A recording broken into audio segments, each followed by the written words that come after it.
I'm Larry Fedoruk, and welcome to my podcast, Later That Same Life.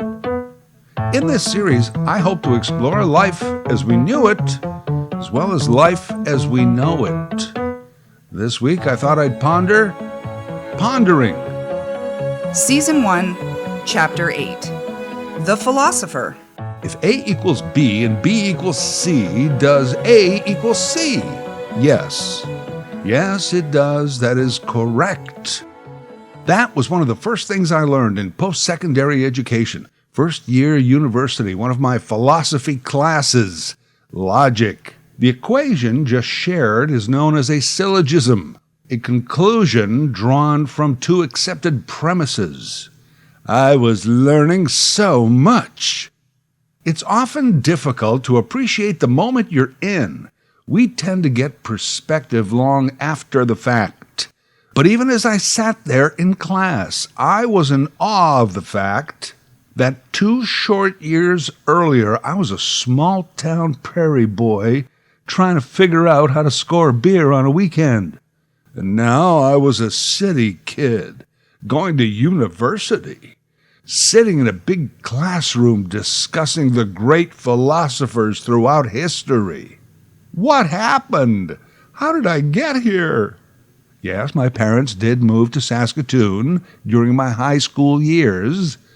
But beyond that, what churned up my need for deeper thoughts, questions, answers? Was it the Beatles' White Album? Reading Harper Lee in high school? Seeing the movie The Graduate? I don't know. Sure, all of those things, all of the other things and places and people that somehow spoke to me. I do know that nothing can actually speak to you unless there's someone inside to listen.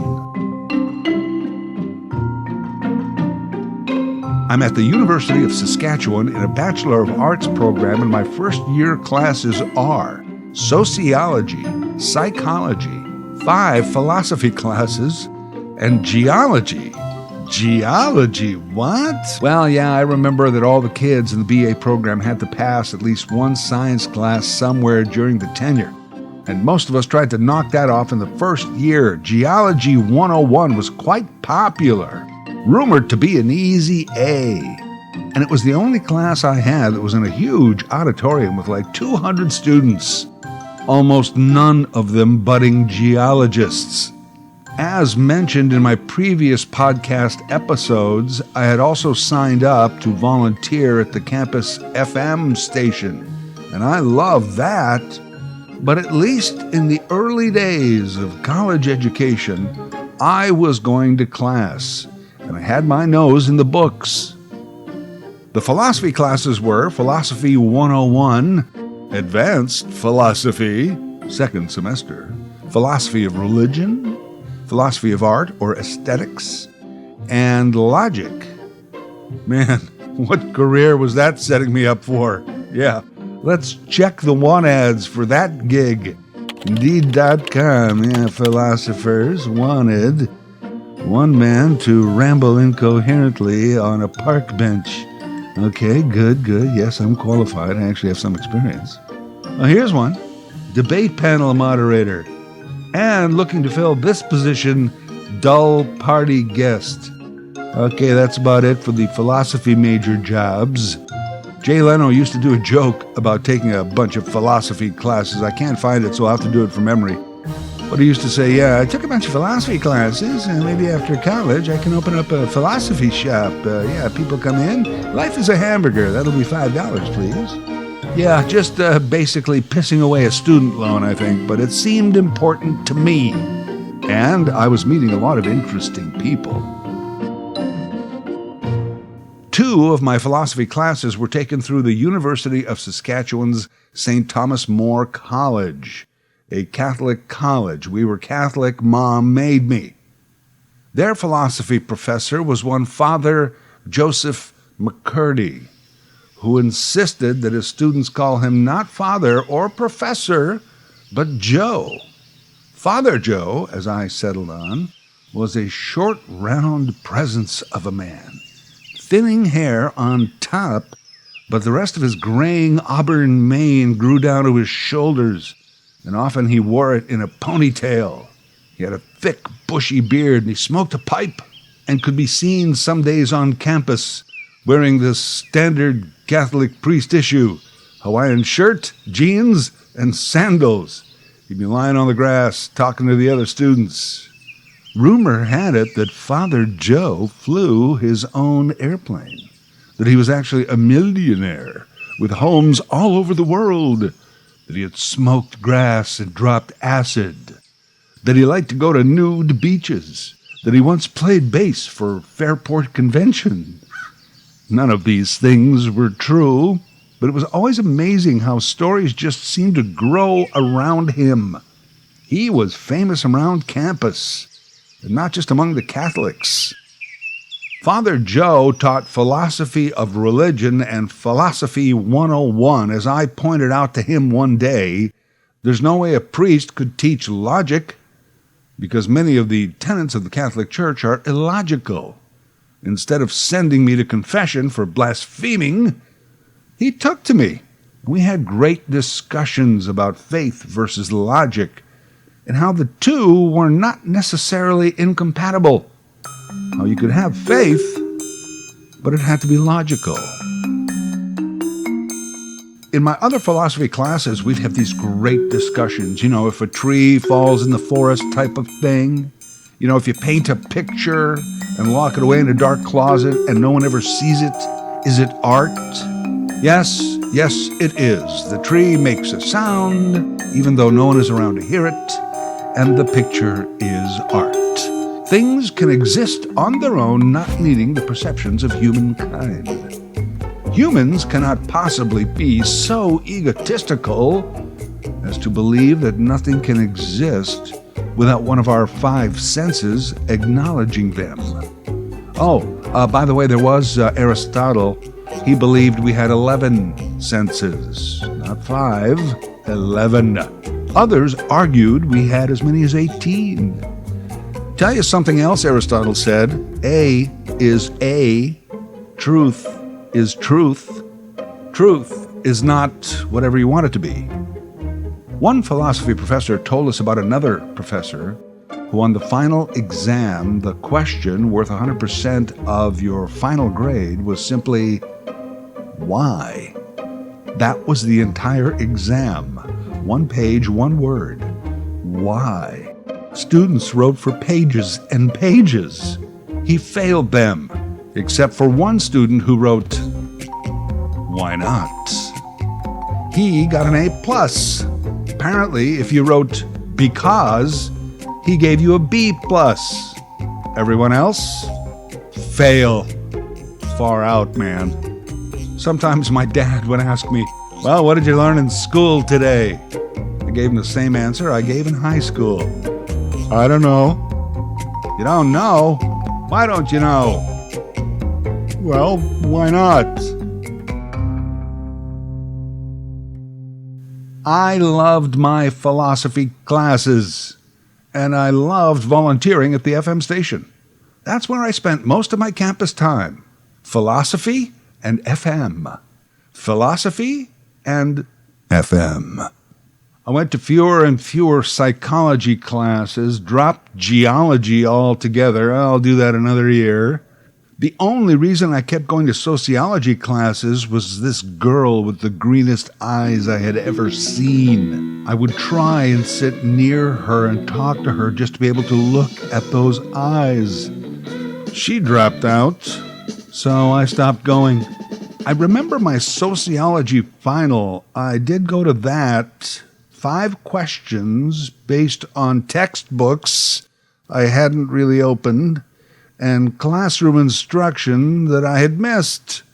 Write an essay on each of the 5 questions. Are you kidding me?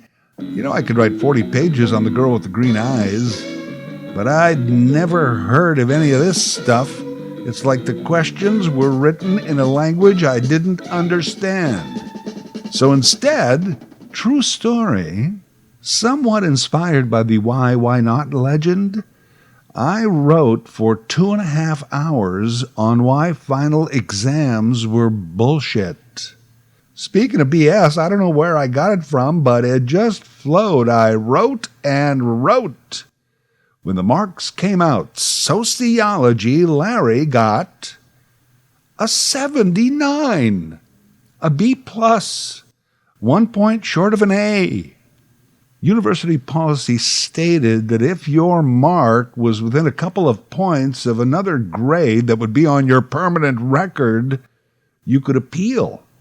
I filed an appeal asking for my paper to be regraded. Appeal denied. 79. Weeks later, I bumped into the professor walking around campus.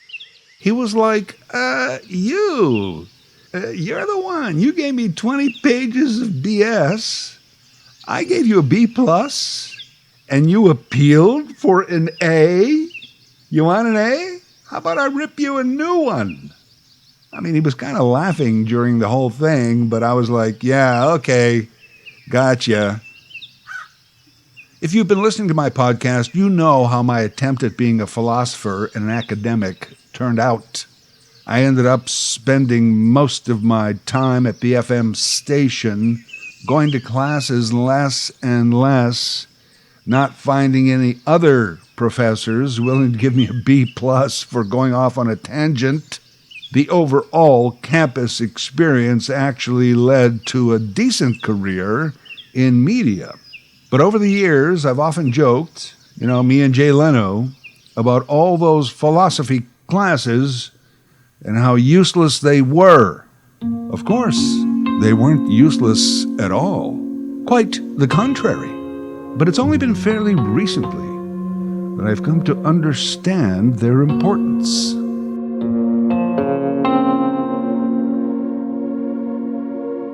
In this first part of the 21st century, the truth is hard to find. Well, truth has always been hard to find, but these days it has more places to hide. I don't know that anyone envisioned this when they connected all of us through a machine in our homes, now just a phone in our hand. And after they connected us, they built these platforms for us to stand on and speak our truth.